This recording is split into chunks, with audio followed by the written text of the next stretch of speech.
నమస్తే, నేను Varshini. Welcome to Varshini's world. ఈరోజు వీడియోలో గార్డెనింగ్ చేసే వాళ్ళ కోసం ఒక మంచి ఐడియాని ఈ వీడియోతో మీకు షేర్ చేస్తున్నా. మొక్కలకి కోకోపీట్ అన్నది ఎంత అవసరమో మనకి తెలిసిందే. అలాంటిది ఎక్కువగా కొబ్బరి పీచు కనబడితే మనం అస్సలు వదలం కదా. సో నేను కూడా అదే చేశాను. ఈ కొబ్బరి పీచుతో కోకోపోల్ ఎందుకు చేయకూడదు అనిపించింది. ఇంకా ఆలస్యం చేయకుండా వెంటనే నాకు వచ్చిన ఐడియాని గార్డెనింగ్ కోసం మీకు షేర్ చేస్తున్నా. అసలు ఈ కోకోపోల్ ఎలా చేశాను ఏంటి అన్నది ఈ వీడియోలో చూసేద్దాం. వీడియో అన్నది ఎక్కడ స్కిప్ చేయకుండా ఫుల్గా చూడండి. ఈ వీడియో గార్డెనింగ్ చేసే వాళ్ళకి చాలా యూస్ఫుల్ అవుతుంది. సో మనం ఇంకా లేట్ చేయకుండా వీడియోలోకి వెళ్ళిపోదాం. నేను ఇక్కడ పీవీసీ పైప్స్ తీసుకున్నాను.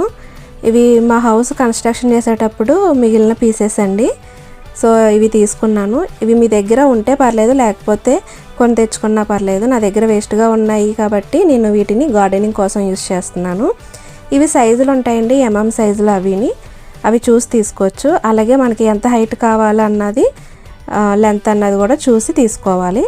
సో నేను చేసేదానికి నా దగ్గర ఉన్న వాటికి సరిపోతుంది కాబట్టి లెంత్ నేను ఇవే తీసుకున్నాను. అలాగే కొబ్బరి పీచు అన్నది కూడా తీసుకోవాలి. ఈ కొబ్బరి పీచు అన్నది మనకి ఆన్లైన్లో కూడా దొరుకుతుంది. కానీ నేను ఇది ఆన్లైన్లో బుక్ చేసింది కాదండి. మా తాతయ్య గారు పొలంలో కొబ్బరికాయలు ఒలిపిస్తుంటే పీచుని సపరేట్ చేసి తీసుకురామన్నాను. సో నా కోసమని ఇలా తీసుకొచ్చారు. ఇదంతా కూడా నేను పీచుని ఇలాగ విడదీస్తున్నాను. ఈ పీస్ అంతా కూడా ఇలా విడదీసుకోవాలి. కొబ్బరి పీచుని కొంచెం ఎండబెడితే కనుక మనకి పీస్ అన్నది కొంచెం ఈజీగా వచ్చేస్తుంది మనం ఇలా తీయడానికి. సో ఇదంతా కూడా నిన్న ఇలాగా సపరేట్ చేస్తున్నాను. ఎండలో పెట్టి కొబ్బరి పీచుని ఎండబెడితే మనకి పీస్ సపరేట్ చేయడానికి ఇలాగా విడదీయడానికి ఈజీగా ఉంటుంది. సో ఇదంతా కూడా నేను ఇలాగా సపరేట్ చేసి పక్కన పెట్టుకున్నాను. ఈ కోకో పౌడర్ ఉంది కదండి, ఇలాగా కొంచెం పొట్టులా వస్తుంది మనం పీచు విడదీసినప్పుడు. ఇదైతే మొక్కలకి చాలా యూజ్ అవుతుందండి. కొంచెం ఇందులో మట్టి కలిపి మనకి మొక్కలకన్నా వేయచ్చు. లేదు అంటే కనుక ఇది డైరెక్ట్గా ఇలాగ మొక్కల్లో అన్న వేసేసిన మొక్కలకి అన్నది చాలా బలంగా ఉంటుంది. ఇప్పుడు నేను ఈ పీవీసీ పైప్స్, ఈ కొబ్బరి పీచుని అంతా తీసుకుని ఒక థ్రెడ్ హెల్ప్తో ఇదంతా కూడా రోల్ చేస్తాను. ఈ థ్రెడ్ వచ్చేసి మామూలుగా మనం స్టిచ్చింగ్ చేసుకునే థ్రెడ్డే. లేదు అంటే కనుక మీరు జూట్ థ్రెడ్ ఉంటుంది కదా, పుల్కాస్ అంటారు, ఆ జూట్ థ్రెడ్తో కూడా మనం రోల్ చేసుకోవచ్చు. ఇప్పుడు ఈ పీవీసీ పైప్కి కొబ్బరి పీస్ అన్నది రోల్ చేసుకోవాలండి. కొబ్బరి పీస్ అన్నది కొంచెం కొంచెం తీసుకుంటూ ఇలాగా సపరేట్ చేస్తూ ఈ పైప్కి అన్నది రోల్ చేసుకోవాలి. మనం కుండీలో ఎంతైతే పైప్ అన్నది గుచ్చుతామో అక్కడ వరకు వదిలేసి మిగతా భాగం నుంచి ఈ కొబ్బరి పీస్ అన్నది మనం రోల్ చేసుకోవాలి. ఇక్కడ చూపించిన విధంగా కుండీలో ఎంతవరకు పెడతామో అంతవరకు పైపుని వదిలేసుకుని మిగతా భాగం నుంచి ఇలాగ కొబ్బరి పీస్ని కొంచెం కొంచెం తీసుకుంటూ ఇలాగ రోల్ చేసుకుని ఈ థ్రెడ్తో ఇలాగా కట్టుకోవాలి. ఇది సిల్క్ థ్రెడ్డేనండి. సిల్క్ థ్రెడ్డే కానీ గట్టిగానే ఉంటుంది ఇలాగా మనం పీస్ని కట్టడానికి. లేదు అంటే కనుక మీరు నేను చెప్పినట్టుగా జూట్ థ్రెడ్ ఉంటుంది కదా, దాంతో అయినా సరే ఇలాగ మనం రోల్ చేసుకోవచ్చు. సో నా దగ్గర జూట్ థ్రెడ్ లేదు కాబట్టి నేను ఈ సిల్క్ థ్రెడ్ని యూజ్ చేస్తున్నాను. ఇది కూడా గట్టిగానే ఉంటుంది. సో ఇదంతా కూడా థ్రెడ్తో ఇలాగా మనము రోల్ చేసుకోవాలి. కొబ్బరి పీస్ అంతా కూడా ఇక్కడ చూపించిన విధంగానే కొబ్బరి పీస్ అంతా కూడా కొంచెం కొంచెం సపరేట్ చేసుకుంటూ ఇలాగ థ్రెడ్తో మనము రోల్ చేసుకోవాలి.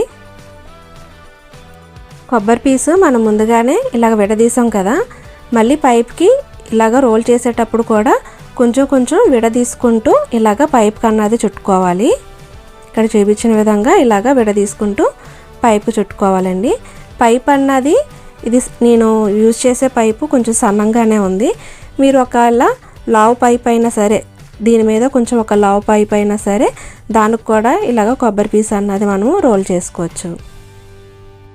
ఈ పైప్ అన్నది కుండీలో మనం పెట్టిన దాన్ని బట్టి హైట్ తీసుకోవాలండి.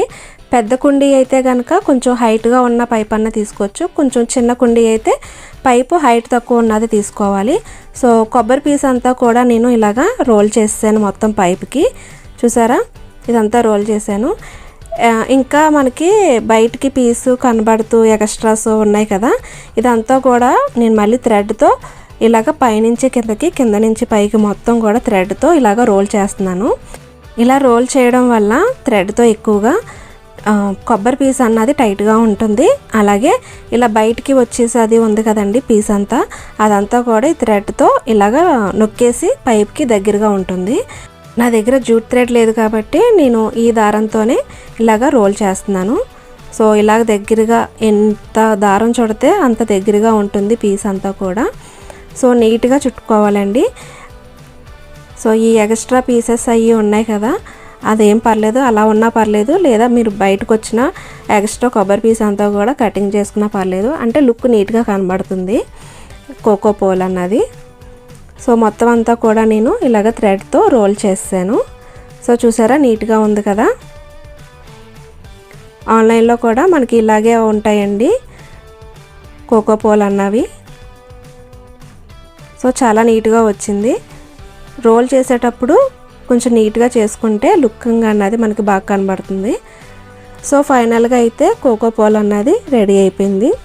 ఇప్పుడు నేను మనీ ప్లాంట్ కుండీలో అన్నది పెడుతున్నానండి కోకో పోల్ అన్నది. ఈ మనీ ప్లాంట్ అంతా కూడా ఈ కోకో పోల్కి చూడదాం అనేసి నేను ఇది రెడీ చేశాను. ఈ కోకో పోల్ అన్నది ఇలాగా కుండీ మధ్యలో పెట్టి, అంటే పైప్ మనం కొంచెం మిగిల్చాం కదా కుండీలో పెట్టడానికి, అదంతా కూడా కుండీలో నేను పెట్టేశాను. మిగతా అదంతా కూడా మనకు పైకి వచ్చింది కదా, దీనికి నేను ఈ మనీ ప్లాంట్ అన్నది ఇలాగా చుట్టాను. ఈ కోకో పోల్ అన్నది ప్లాంట్స్కి చాలా యూజ్ అవుతుందండి. ప్లాంట్స్ కూడా బాగా పెరుగుతున్నాయి. ఈ కోకో పోల్ పెట్టి ఆ ప్లాంట్ అంతా కూడా ఈ కోకో పోల్కి చుట్టూ పెంచుతుంటే ప్లాంట్స్ కూడా బాగా పెరుగుతున్నాయండి. ఎందుకంటే ఈ కొబ్బరి పీసులో వాటర్ అన్నది నిల్వ ఉంచుకుంటుంది. సో ఈ వేర్ అన్నది కొబ్బరి పీస్కి అతుక్కుని వాటర్ ఎక్కువగా అబ్జర్వ్ చేసుకుంటుంది కాబట్టి ప్లాంట్స్ అన్నవి బాగా పెరుగుతున్నాయి. సో ఫైనల్గా లుక్ అయితే నేను చేసిన కోకో పోల్ ఇలా వచ్చింది. ఈ కోకో పోల్స్ అన్నవి మనకు ఆన్లైన్లో కూడా దొరుకుతున్నాయండి. కానీ నేను మామూలుగా ట్రై చేశాను, చాలా బాగా వచ్చాయి. ఇది ఇండోర్ ప్లాంట్స్లో కూడా మనం పెట్టుకోవచ్చు. చాలా నీట్గా లుకింగ్ అది కూడా బాగుంటుంది. సో నేను చేసిన ఈ వీడియో మీకు యూస్ఫుల్ అవుద్ది అనుకుంటున్నాను. నేను చేసిన ఈ వీడియో మీకు నచ్చినట్లయితే లైక్ అండ్ షేర్. మరిన్ని వీడియోస్ కోసం వర్షినీస్ వరల్డ్ ఛానల్ని సబ్స్క్రైబ్ చేసుకోండి.